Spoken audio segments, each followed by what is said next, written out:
Assalamualaikum warahmatullahi wabarakatuh.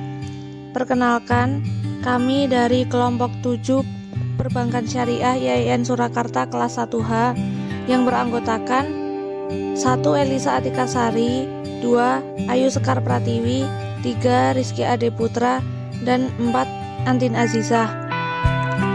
Pada kesempatan kali ini, kami akan menyampaikan materi mata kuliah Bahasa Indonesia yang berjudul Komunikasi Nonformal. Yang pertama yaitu pengertian komunikasi. Istilah komunikasi berasal dari bahasa Inggris communication dan bahasa Latin communicatus yang mempunyai arti berbagi atau menjadi milik bersama. Komunikasi diartikan sebagai proses sharing di antara pihak-pihak yang melakukan aktivitas komunikasi tersebut. Menurut leksikographer ahli Kamus Bahasa, komunikasi adalah upaya yang bertujuan berbagi untuk mencapai kebersamaan. Jika dua orang berkomunikasi, maka pemahaman yang sama terhadap pesan yang saling dipertukarkan adalah tujuan yang diinginkan oleh keduanya. Webster New Collegiate Dictionary edisi tahun 1977 antara lain menjelaskan bahwa komunikasi adalah suatu proses pertukaran informasi di antara individu melalui sistem lambang-lambang, tanda-tanda, atau tingkah laku.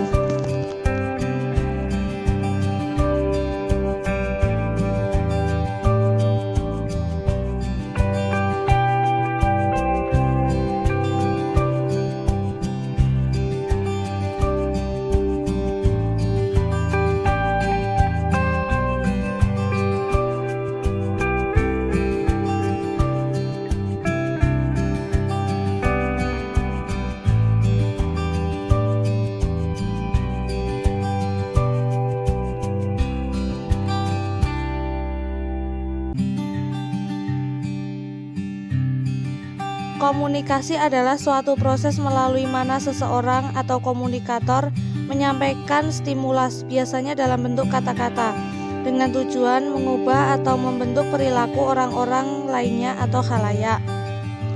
Yang kedua, menurut Barrelson dan Steiner 1964, komunikasi adalah proses penyampaian informasi, gagasan, emosi, keahlian, dan lain-lain melalui penggunaan simbol-simbol seperti kata-kata, gambar, angka-angka, dan lain-lain.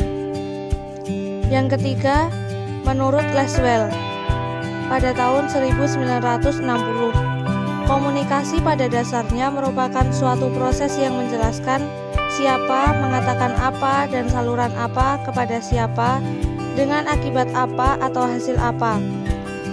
Who says what, in which channel, to whom, with what effect. Yang keempat yaitu menurut Godet pada tahun 1959. Komunikasi adalah suatu proses yang membuat sesuatu dari yang semula dimiliki oleh seseorang atau monopoli seseorang menjadi dimiliki oleh dua orang atau lebih. Komunikasi timbul didorong oleh kebutuhan-kebutuhan untuk mengurangi rasa ketidakpastian, bertindak secara efektif, mempertahankan atau memperkuat ego.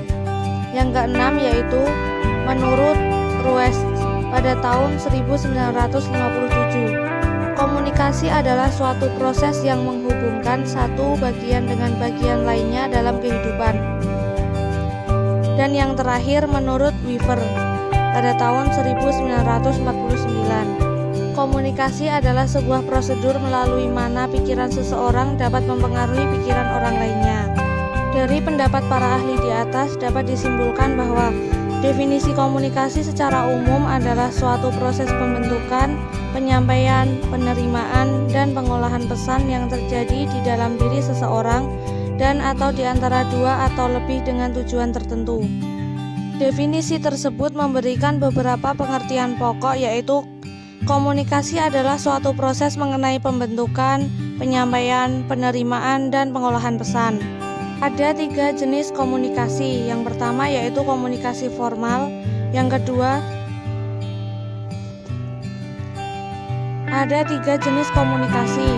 Yang pertama yaitu komunikasi formal, yang kedua komunikasi informal, dan yang ketiga komunikasi nonformal.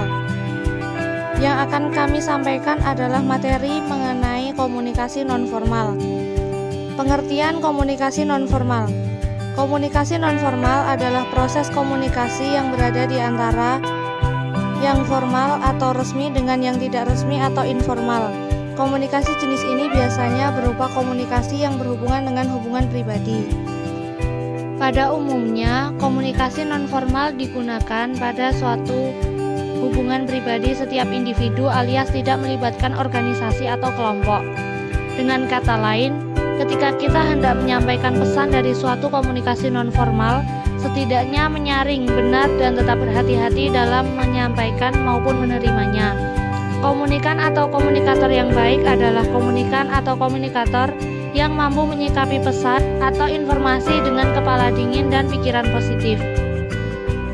Ketika kita sebagai komunikan, tapi kita tidak bisa menyerap dan menyikapi pesan dari komunikasi nonformal, maka kita akan mendapatkan pesan yang sia-sia. Begitupun juga ketika kita menjadi komunikator yang tidak bisa menyikapi pesan dari komunikasi nonformal, maka kita akan dianggap hoax oleh komunikan yang menerima pesan dari kita. Bahkan bisa dikatakan bahwa pesan atau informasi dalam komunikasi nonformal ini bisa berubah-ubah, seperti penambahan pesan atau bahkan pengurangan pesan. Hal ini semua tergantung dari komunikator yang menyampaikan dan komunikan yang menerima pesan tersebut. Selanjutnya yaitu struktur. Dalam komunikasi nonformal, pada umumnya tidak memperdulikan struktur pesan atau informasi yang disampaikan. Bahkan ada yang beranggapan bahwa komunikasi nonformal ini bergerak secara bebas tanpa adanya hierarki dan aturan yang berlaku. Maka dari itu, komunikasi nonformal ini digunakan dalam situasi yang tidak resmi atau dalam keadaan yang penting atau urgent.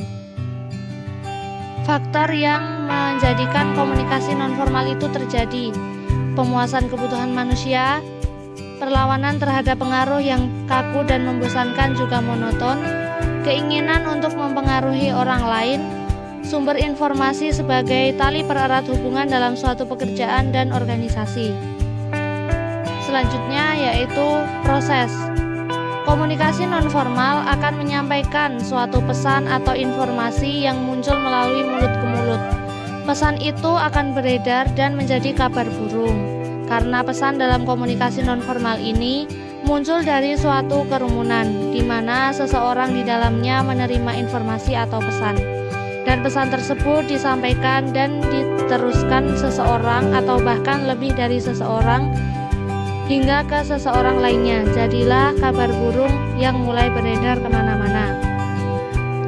Peranan komunikasi nonformal.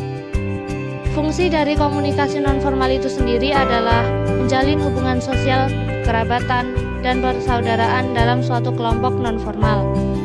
Walaupun komunikasi nonformal ini dikategorikan sebagai pesan rumor atau pesan yang masih belum jelas sumbernya, namun komunikasi nonformal ini dapat berfungsi pada kebutuhan sosial, karena dengan adanya komunikasi nonformal ini, maka seseorang dapat mempengaruhi individu lain dan mampu mengatasi